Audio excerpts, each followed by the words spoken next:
Wonderful to see everyone out today. Thank you for coming out on a Sunday afternoon.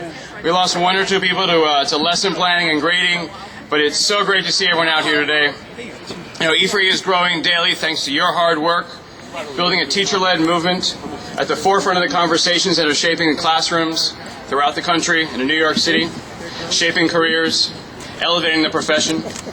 Earlier this week, 150 of our teachers came out and had a challenging but productive conversation with Chancellor Walcott about evaluation.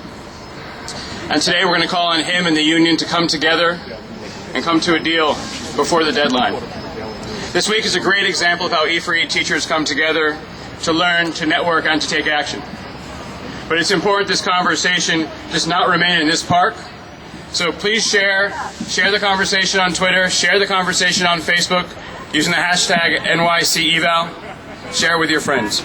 Now, I'm particularly excited about today and about this issue because when I was a teacher, if you walk past my classroom, my door was covered with certificates of achievement. But none of those certificates were for excellence in teaching.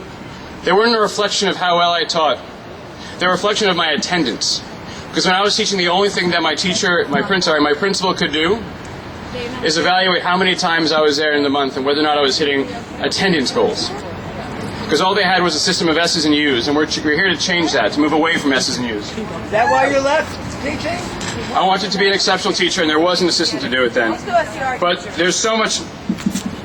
We're going to change that today with your energy. Is that why you deserted the kids? And E3 is working on this issue since we began 2 years ago.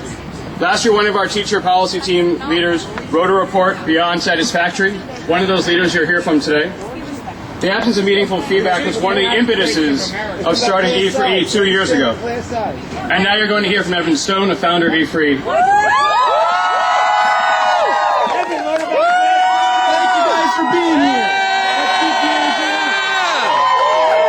As a 6th grade teacher at PS 86, my evaluation was a daily question from my principal. He would open the door and say, "How are things going?" Before I had a chance to respond, he would close the door and move on to the next classroom.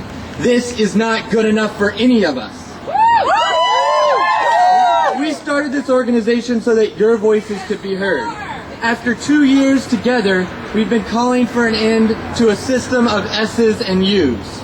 Now it's time to raise our voices and make sure all our leaders know that we are not satisfied with being satisfactory.